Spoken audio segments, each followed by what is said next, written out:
Hi and a very good day. So for this video session, I will explain to you one of the topic under simple function and looping, alright, which is basic operator that you might need to use while working with R programming. Okay, so for this operator, I divide it into three categories, which is arithmetic, comparison, and logical. Okay, so the idea of using operator is, suppose that you want to do some addition operation, x plus y, so the symbol or the operator that you need is the plus sign. Okay, if you want to subtract, you use minus. If you want to multiply, okay, we use asterisk symbols. And if you want to divide, slash symbol. Power, okay, modulo, double percentage signs, and if you want to use integer division, okay, percentage slash percentage. Right, that's arithmetic. I will show you example after this. Right, for comparison, if you want to compare whether x is less than 4, okay, or x is less than y, you will use this operator. Okay, but the most important part in comparison operator is this double equal sign.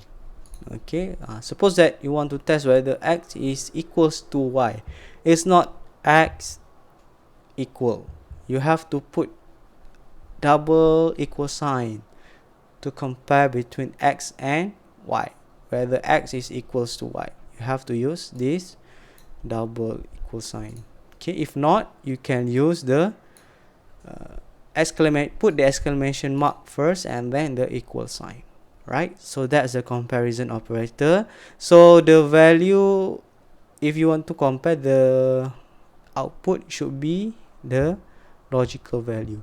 Right, okay, so here next, the logical operator. Suppose that you work with some logical value. Okay, you only have two logical value here, which is true or false.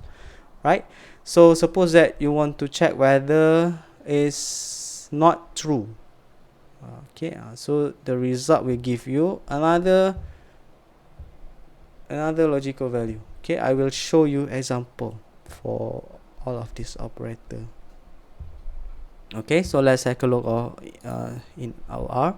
Okay, suppose that I want to assign object x and y with this value. Okay, so I run. Okay, so x and y. Okay, so suppose that I want to plus, I want to minus, I want to times, and so on. Okay, I want to, okay, power of 2. Right, so here, as we can see here, okay, the most basic nature of our object is actually vector. Okay, so when you add vector with another vector, what happen? So the first element will be added of the another first element. Okay, the second element will be added to second element, and so on. That's why 2 plus 1 is 3. Okay, 3 plus 4 is 7. Okay, that's the nature of our programming. Why we say that x and y is a vector kind of, they have vector properties. So when you use this kind of operation, okay, they will add element by element. Okay, right. Suppose that for example, for modulo example, okay, I use, okay, suppose that you want to divide 5 into 3. Okay, so I will, okay, I use modulo operator. Okay, will give you 2, while if I use integer division, okay, alright, it will give you 1. So what are the meaning behind this? Alright, so let's take a look at the example here. Okay, what we do is actually we, okay, 5 divide by 3. Right, So okay, 5, okay, 3. Okay, so here some basic operation. Okay, so 2.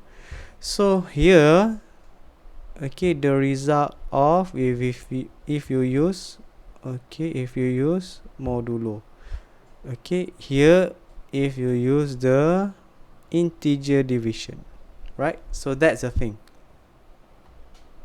Okay, so that's cover or arithmetic operator. And next we go to comparison. Okay, so suppose that you want to see whether x is less than y. Okay, again, okay, the output will give you logical value.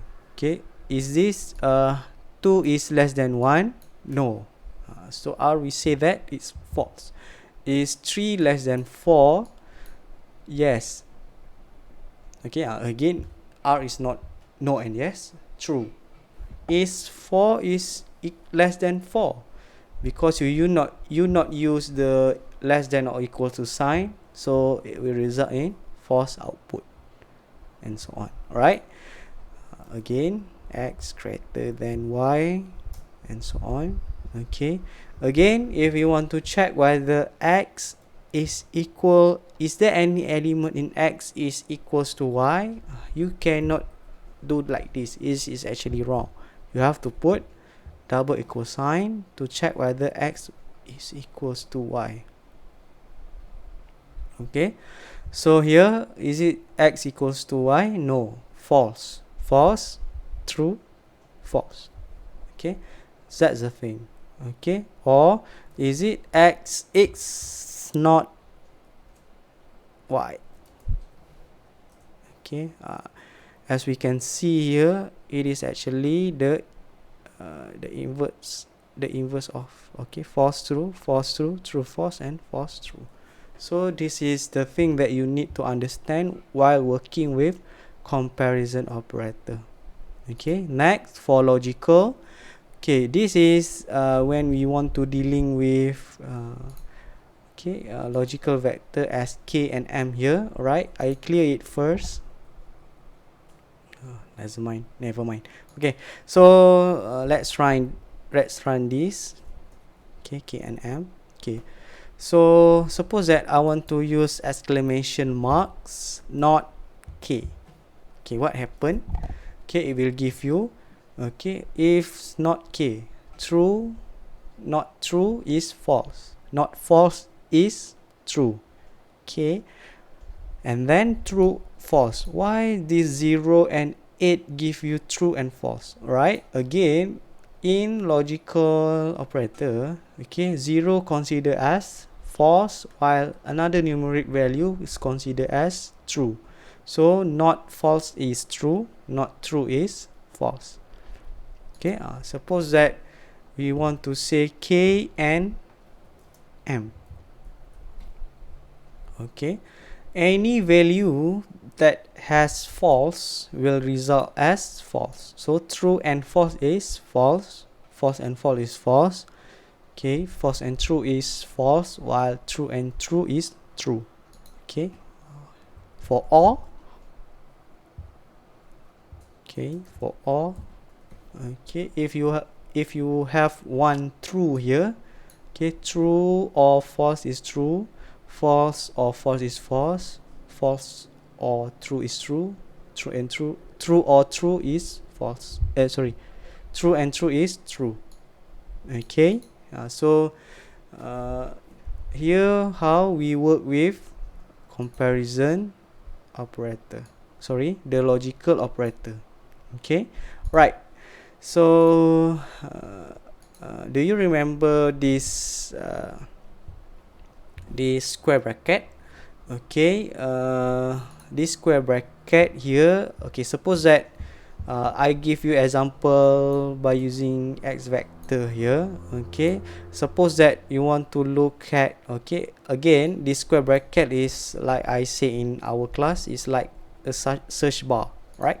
So you want to see the second element of x, it will give you 3. Okay, the third element of 4. Sorry, the third element of x is 4. Okay, and so on. Again, in this search bar, we also can put logical comparison condition here to give the condition to our search bar. As example here, what is x when x is less than y? Right, so when we run, it will give you 3 and 6. So here, when you put the comparison operator here, okay, what are the output? It will give you any value, any element that have true value. Okay, so as we can see, x less than y here is actually false, true, false, true. So when you index this when you put this comparison operator in our indexing, what happened? It will give you any element that has true value here. Okay, so 3 and 6. So this is actually quite an important features when you want to combine the indexing with the comparison operator. Okay, so I think that's all for this video session. If you have any question, any comment, okay, you always can reply in my video posting, and also you can ask me during our online class. Alright, so thank you for listening. Bye.